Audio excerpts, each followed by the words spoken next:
¿sí? A la segunda articulación, matriz de traslación de la primera articulación, de la segunda articulación, la matriz de transformación para la primera articulación, la matriz de transformación para la segunda articulación y la matriz de transformación que me lleva pues desde el origen hasta lo de la segunda articulación.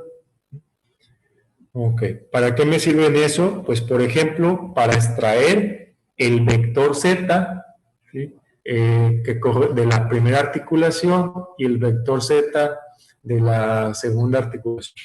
¿Sí? Y pues utilizamos esos vectores, ¿no? El E1 y el E2. ¿Para qué los utilizamos? Pues para construir aquí el jacobiano, ¿no? Para velocidades angulares. ¿Ya? Entonces el jacobiano, con respecto a la primera articulación y a la segunda, ¿sí? O sea, aquí llegamos nomás hasta la primera articulación, aquí llegamos hasta la segunda articulación. Y luego ocupamos también el jacobiano para la velocidad lineal. Y ahí es donde necesitamos de los ρ, ¿sí? Entonces este sería el ρ del primer cuerpo, desde la primera articulación, y este es del segundo cuerpo, de la primera articulación. Entonces, ese está dado por la última columna que está en la matriz, o sería como si esta matriz la multiplicas por el vector origen. Pues ahí está esa información. En esa matriz está la información de la posición.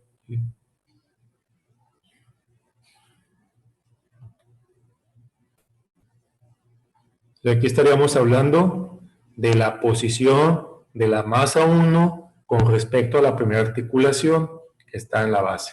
Aquí estaríamos hablando de la posición de la masa 2 con respecto también a la primera articulación que está en la base.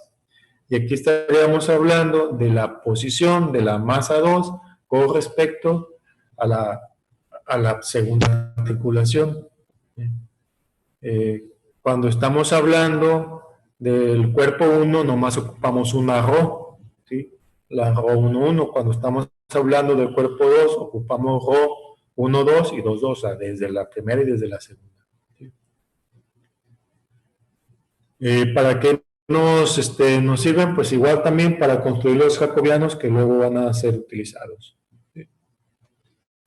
Entonces, este vector es el producto cruz de E1 por ρ1, 1. En este vector pues ya no debe aparecer nada, o sea, no hay un ρ, digamos, 2, 1. Aquí lo mismo, pero con la correspondiente ρ, que ya estamos hablando para el cuerpo 2. Entonces, esto fue para el cuerpo 1 y este es para el cuerpo 2.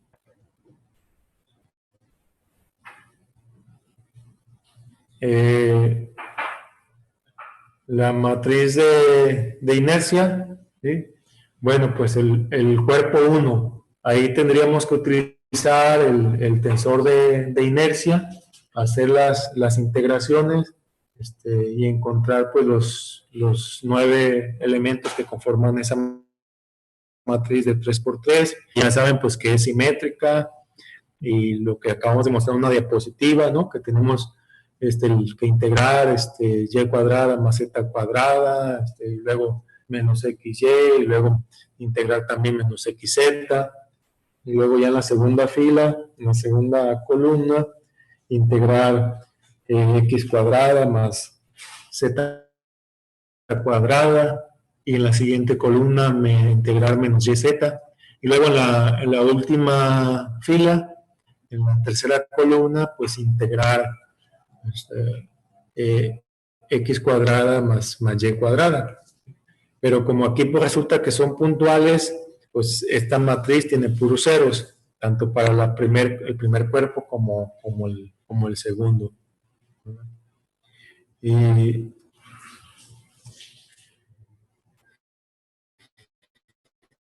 Y ya pues usando la fórmula para captar variables generalizadas, pues para el primer cuerpo tendríamos que pues transponer su jacobiano, ¿sí? Multiplicarlo también por sí mismo, ¿verdad?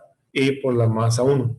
Y luego el jacobiano para la velocidad angular, ponerlo transpuesto, multiplicarlo por la matriz de inercia y luego por el mismo jacobiano. Entonces los jacobianos que se consiguieron acá. Y aquí estas inercias que estarían calculadas aquí, ¿verdad? Que en algún otro caso, pues que hay que utilizar integrales o bien, pues si es una forma regular, ya lo puedes hacer por fórmula. Y la inercia total, pues es la suma de I1 más I2, y ya sería la matriz de inercia generalizada, ¿no? Aquí nomás se está expresando de otra manera. Entonces, hasta ahí.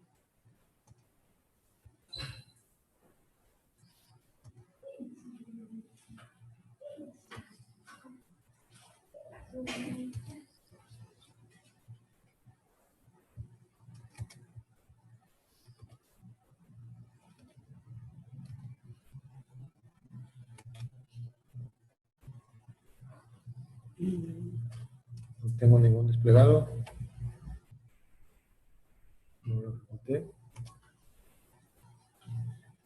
Aquí está. Por lo que se pretendía conseguir hasta ahí, pues eran E1, E2, y luego, pues estas matrices que luego utilizaremos. Y ahí están los jacobianos. Hasta ahí para velocidad angular.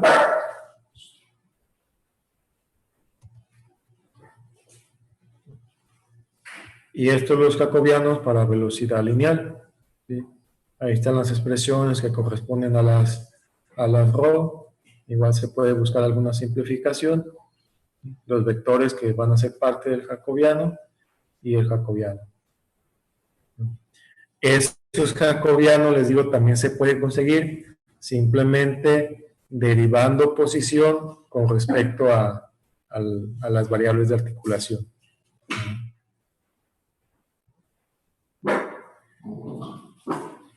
Aquí está la construcción del vector h.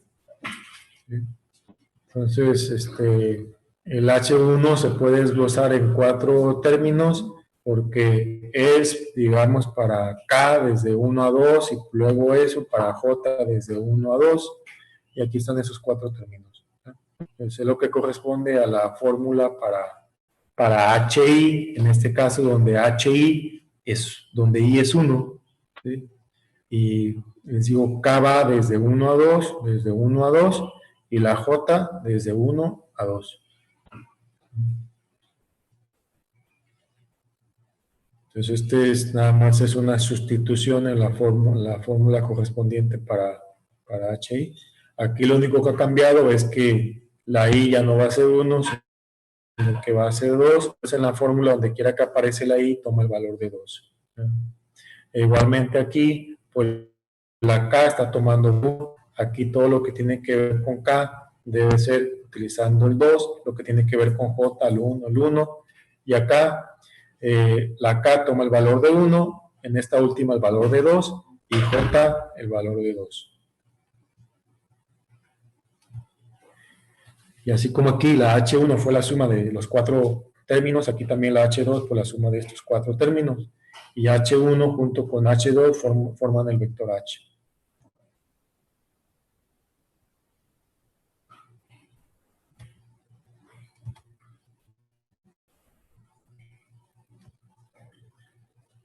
Esta sería la matriz de inercia generalizada que ha resultado. Esta.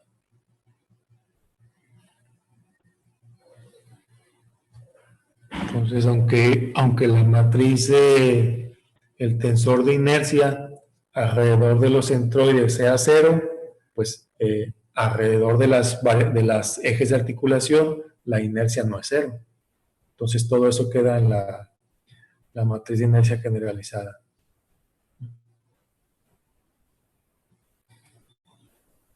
Y esa matriz de inercia generalizada en el modelo,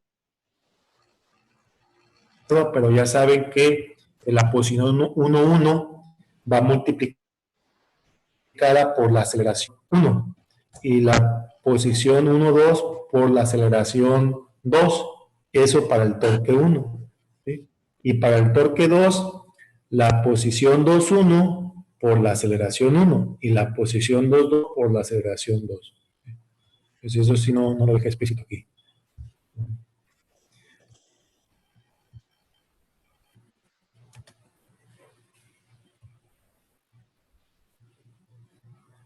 Y ahí están las H. Esta sería la H con I igual a 1, la H con I igual a 2.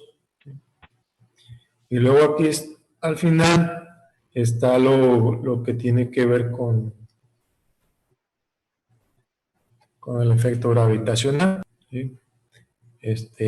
Gamma 1, ¿no? Si utilizamos aquella fórmula, pues es la masa 1 por el vector de gravedad transpuesto, ¿ya? El vector que está en el jacobiano, en este caso para el cuerpo 1 y desde la articulación 1, y acá del cuerpo 2 para la articulación 1, y acá abajo pues la masa 1 y el vector del jacobiano de la masa 1 con respecto a la articulación 2, que en realidad aquí van puros ceros, y luego aquí la masa 2, gravedad transpuesto, y el vector jacobiano de la con respecto a la articulación 2. Y ya lo demás, pues es nada más para expresarlo, escribirlo de otro modo.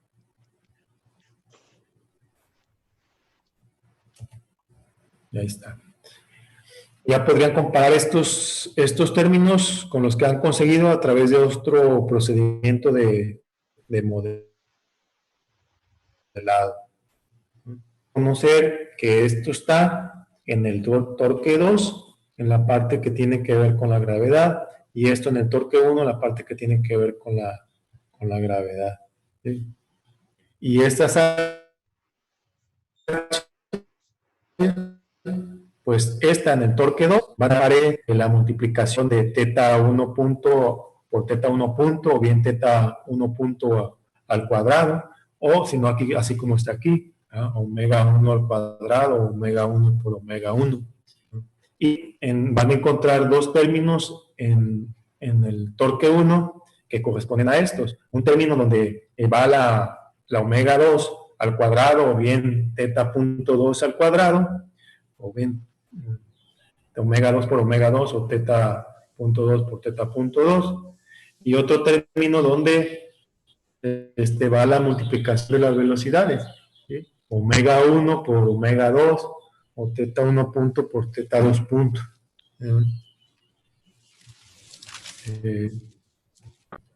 Aquí lo que tenemos, les decíamos, son los efectos gravitacionales. Aquí lo que nos está resultando, en este caso, es el efecto de la llamada fuerza de Coriolis, y aquí el efecto de la fuerza centrífuga. Y faltaría lo que tiene que ver con aceleraciones, pero para eso pues utilizamos esta I, y entonces aparecería todo lo que está en la posición 1,1, todo esto, ¿sí? Por aceleración 1 en el torque 1, más esto por la aceleración 2 en el torque 1. Y en el torque 2 aparecería esto multiplicado por aceleración 1 y esto nada más multiplicado por aceleración 2. Y ya estaría el modelo completo.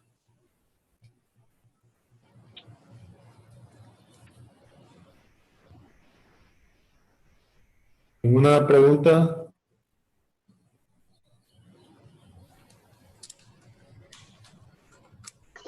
No, hasta el momento no. Okay. Entonces,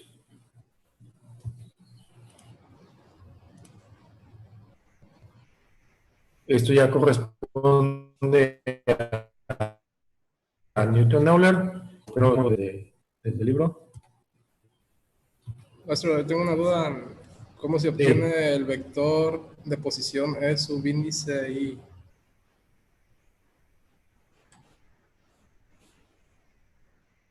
¿Vector E? Ajá, el vector E, el de posición. Ok. El vector E no es un vector de posición.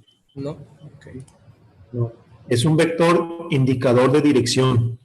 Entonces, son vectores unitarios. Siempre esos vectores E deben ser vectores unitarios. Ahora, ¿qué representa el vector E1?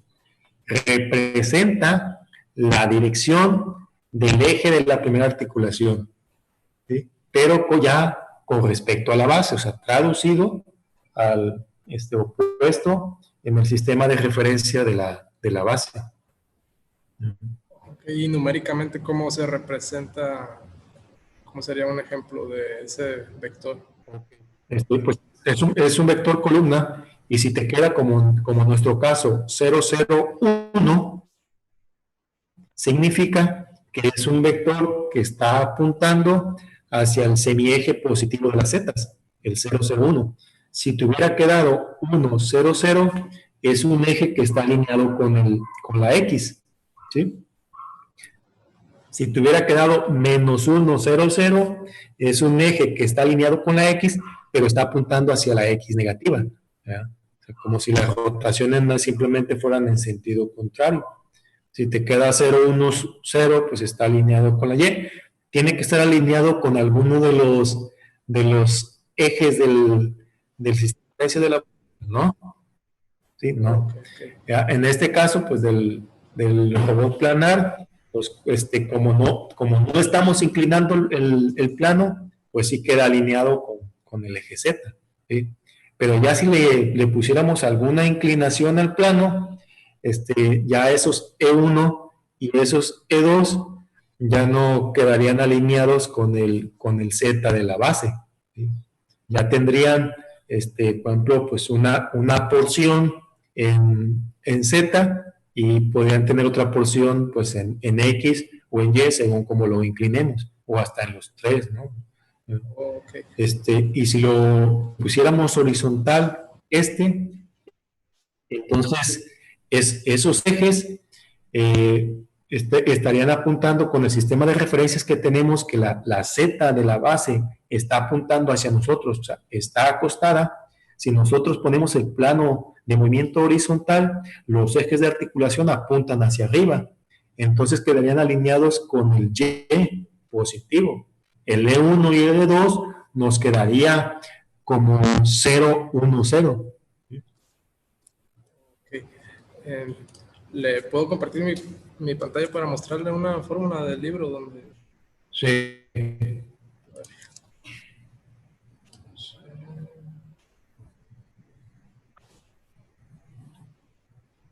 Pero... bueno, ahí si lo tiene abierto usted, es en la página 175, la fórmula 8.31a. Sí. Eso, ahí viene que J omega se podía sustituir por el vector ese que le comentaba, el de dirección. Sí. Es el mismo ejemplo que nos ponía ayer de las matrices en las que nos mostraba que era 001, ¿no? Sí, exacto. Okay, Sí. okay. Y en esa fórmula, ese ρ subíndice IJ, ¿qué es lo que representa? Ese representa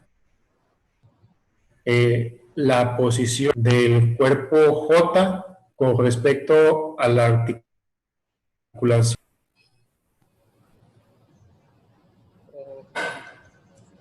Entonces, cuando estamos hablando pero les decía, tienen que ser articulaciones precedentes, ¿verdad? Es decir, cuando estamos hablando del cuerpo 1, nomás hay un rho, es el rho del cuerpo 1 con respecto a la articulación 1. Entonces, es el vector de posición del cuerpo 2. con respecto a la articulación 1, que esa está en la base, ¿no? Y ya. Pero ¿qué pasa cuando hablamos del cuerpo 2? Pues hay un Rho del cuerpo 2 con respecto a la primera articulación y hay otro Rho del cuerpo 2 con respecto a la segunda articulación. ¿Eh? Entonces, cuando hablamos del Rho del cuerpo 2 con respecto a la primera articulación, como esa primera articulación pues está en la base, lo que estamos haciendo es expresando con esto la posición de la masa 2 con respecto al sistema de coordenadas de la base. ¿Sí? Y desde ese origen, medido desde ese origen. Cuando hablamos aquí de Rho, digamos 2,2, estamos hablando de la ubicación de la masa 2 con respecto a la segunda articulación. ¿Sí? Ya no desde la base, sino desde la segunda articulación, pero con un sistema de coordenadas que tiene la orientación del sistema de coordenadas de la base, ¿ya? Con unas y z paralelas al de la base. Eso sí. Y por ejemplo, el centro de masa de subíndice I, en el caso de que sea un manipulador planar, siempre nosotros lo tomaremos como a la mitad de la línea, o porque yo había visto que aquí en el libro lo tomaban como un punto en medio de la línea porque se supone que no tiene masa, pues, y así lo tendremos que considerar nosotros. No. Eso depende de, digamos, de físicamente que estés tratando de considerar. ¿Sí? Por ejemplo, nosotros en nuestro caso estamos hablando de masas puntuales, ¿sí? Y masas puntuales que están en los extremos de los eslabones. Entonces, el centro de masa de nuestros cuerpos está en el extremo del eslabón. ¿Sí? Para la masa 1, el centro de masa está al final del primer eslabón. Y para la masa 2, el centro de masa está al final del segundo eslabón. ¿Sí? Ok, es que en la página 172, ahí en la figura que aparece, lo ponen exactamente en medio, por eso era mi duda, y no hicieron ningún comentario al respecto, solo lo ubicaron ahí. Ajá, pero ahí lo que están considerando, fíjense, nosotros estamos considerando masas puntuales y estamos despreciando los brazos. O sea, los estamos despreciando en cuanto a...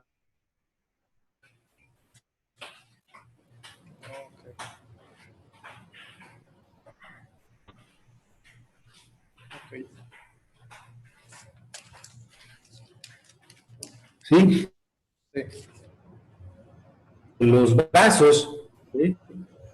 Pues sí, y si esos brazos pues, tienen una sección,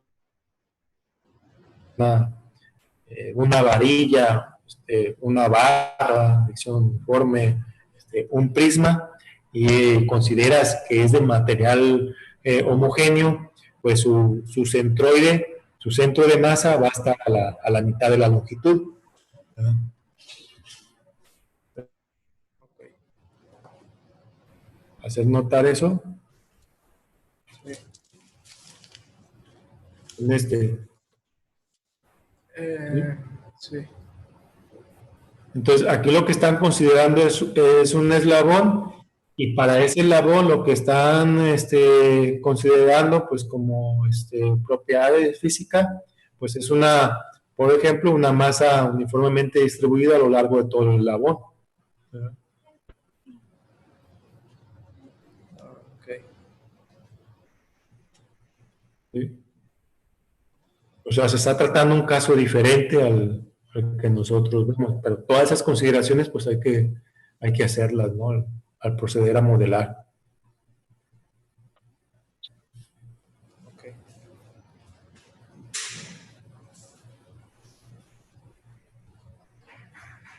¿Sí? Sí.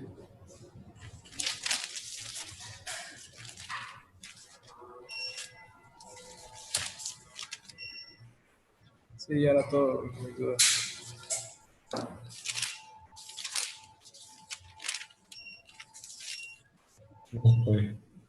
Y ya pues si tuvieras, tú, por ejemplo, que considerar pues la masa del eslabón, y la masa que hay aquí al final del eslabón, pues tienes que hacer, o bueno, una alternativa pues es hacer de todo eso un solo cuerpo, ¿sí? Que contiene al brazo y contiene a la masa que está aquí al final, ¿no? Entonces el centro de masa te va a quedar en otro lugar, ni al extremo ni a la mitad, te va a quedar en otro lugar, ¿sí? Y luego hay que sacar la inercia con respecto a ese centro de masa, ¿sí? Y ahí tendríamos que entonces, ya habiendo conocido la inercia del eslabón con respecto a su propio centro de masa, pues con el teorema de ejes paralelos ya conoces la inercia del eslabón con respecto a otro punto que está por acá.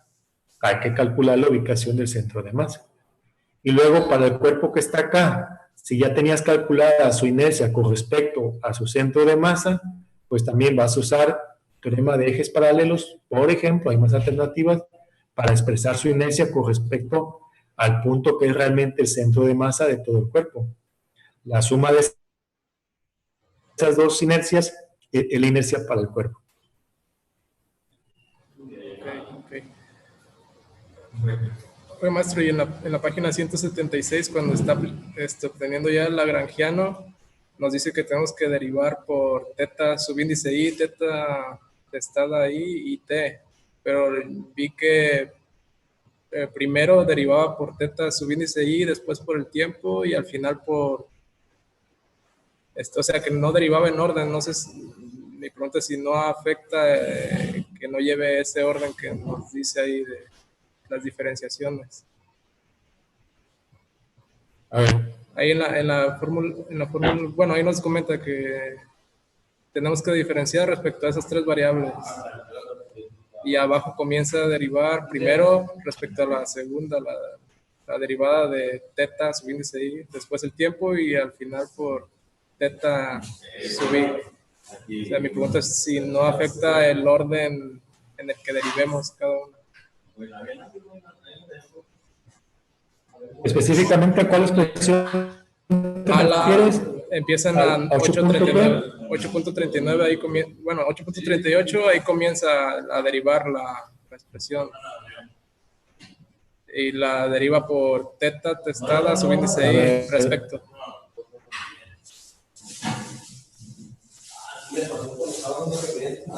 Bueno, hay una parte que no escuché. Te preguntaba, ¿a cuál expresión te refieres? ¿8 qué? 8.38.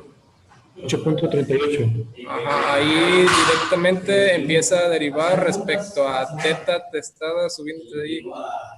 Después en la siguiente 8.39 deriva respecto al tiempo y al final deriva respecto a teta sub i. Ese sería el orden que se tendría que seguir. Ok. Lo que pasa que para calcular en este caso los torques, tienes que usar el lagrangiano y hay una parte donde primero lo derivas con respecto a la velocidad y lo que quede, lo que resulte de eso se tiene que derivar con respecto al tiempo, ¿sí? Hay otra parte que se deriva con respecto a la posición, de esa no vamos a hablar ahorita. Entonces, te decía, hay una parte donde obligadamente tienes que derivar con respecto a la velocidad y ya que tengas este resultado, lo tienes que derivar respecto al tiempo. Ok. Entonces, hay que derivar esto con respecto a la posición, ¿sí?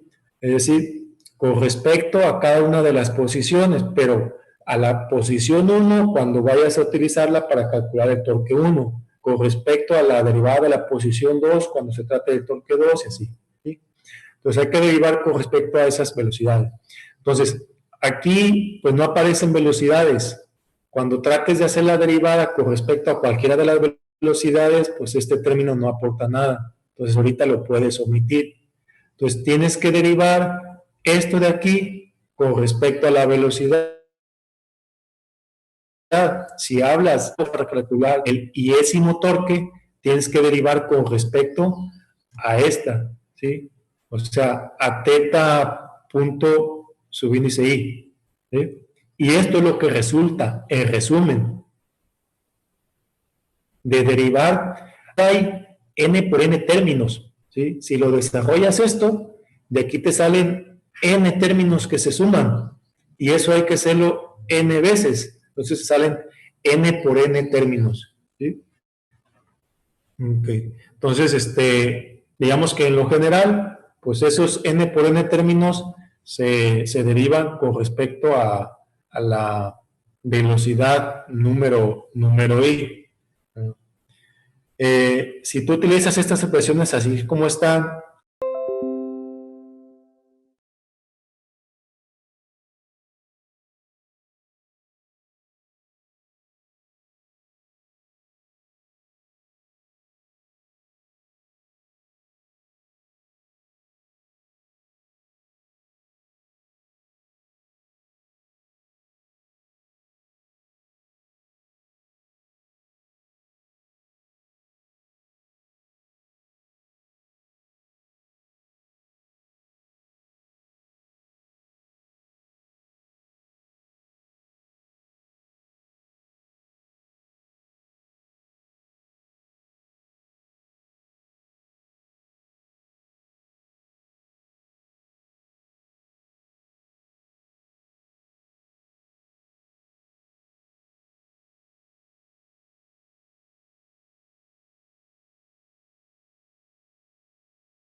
¿Se entendió? ¿Articulado, López? Sí, sí, gracias.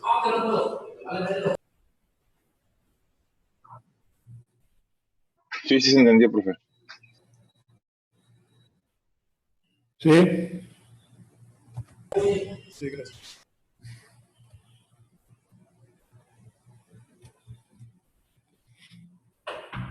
Ok. ¿Ya no hay más preguntas sobre Euler-Lagrange? ¿Variables generalizadas? Ok, pasamos entonces al enfoque de Newton-Euler. El enfoque de Newton-Euler está basado en cantidad de movimiento lineal y también cantidad de movimiento angular. ¿Sí?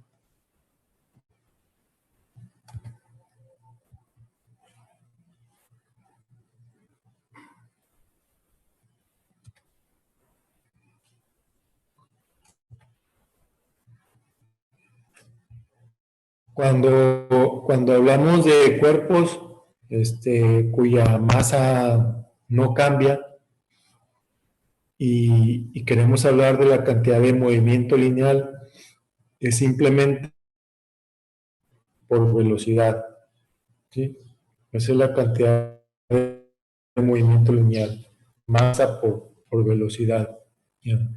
Pues cuando hablamos de un diferencial de masa, su cantidad de movimiento es el diferencial de masa por la velocidad, ¿sí? Y ya saben que el diferencial de masa se puede expresar como el diferencial del volumen.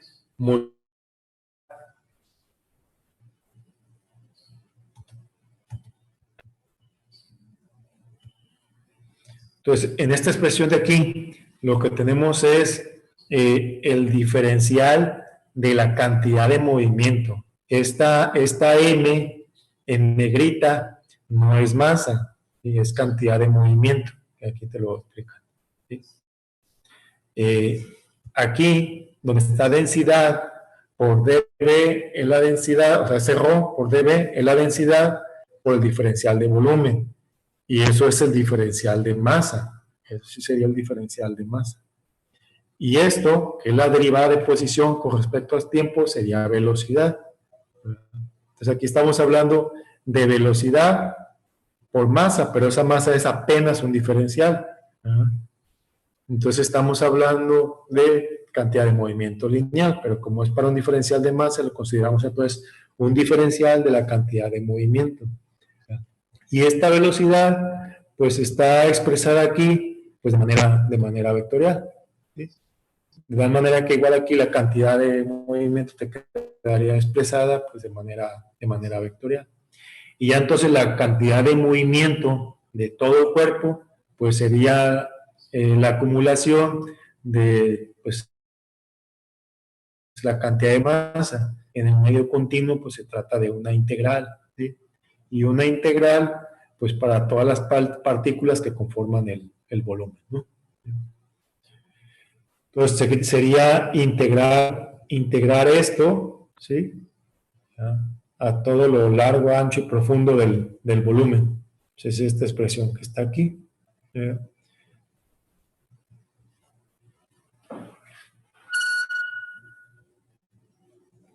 Y luego, pues esto también se puede expresar de esta otra manera.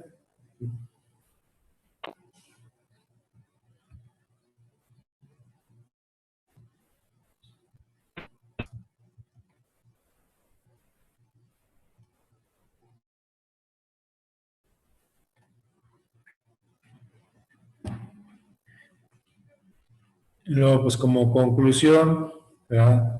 Te va a quedar, pues que eso que quedó al integral coincide con la masa por el vector de posición del centro de masa. ¿Sí? Si cumplió con la que tenemos para el cómputo de centro de masa, pues vas a poder identificar esto, ¿verdad?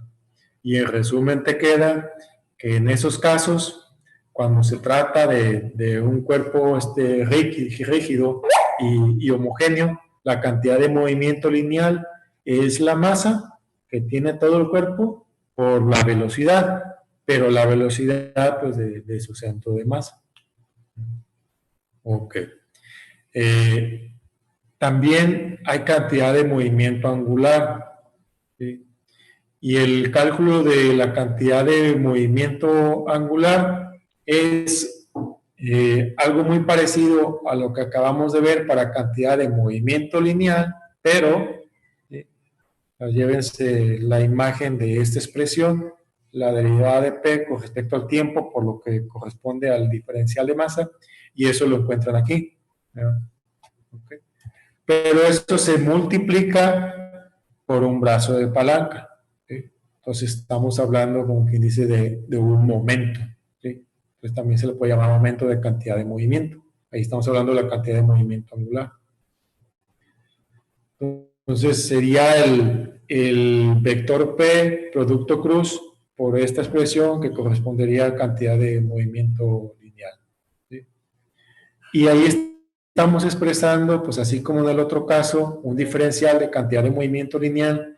Aquí es un diferencial de cantidad de movimiento angular. ¿Y cómo llego a conocer entonces la cantidad de movimiento angular del cuerpo completo? Pues hay que integrar esto. ¿Sí? Y esto sería la definición pues, de la cantidad de movimiento angular que tiene el cuerpo alrededor, ¿sí? de su punto que corresponde a, en este caso, a la ubicación del origen, ¿no? del lomo.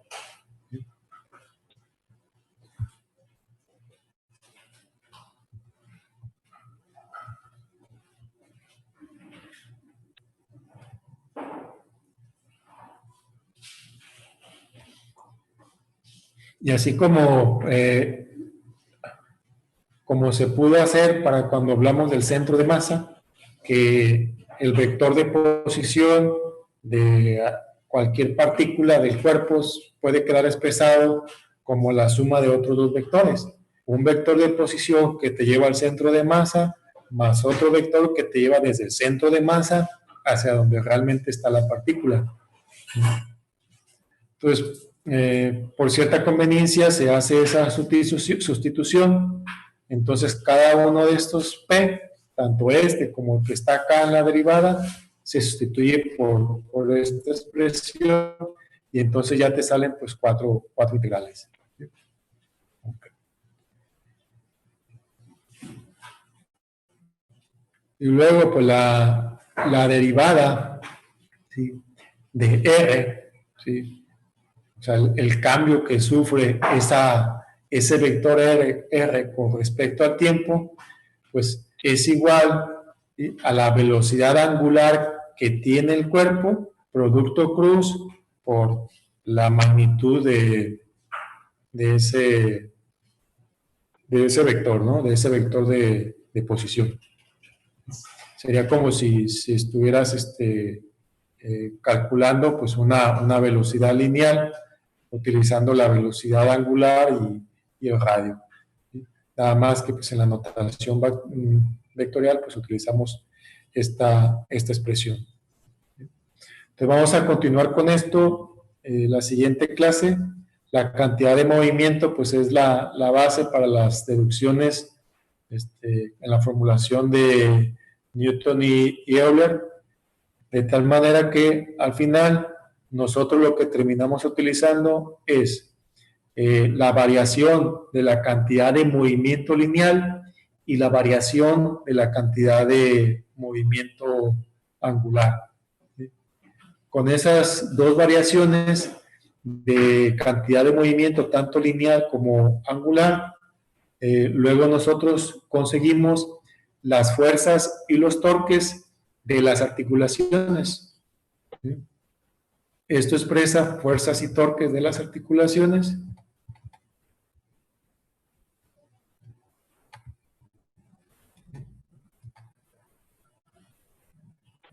Y esta N y estas F resultan de cálculos que tienen que ver con la variación de cantidad de movimiento. ¿Sí? Entonces, N es la variación del movimiento angular.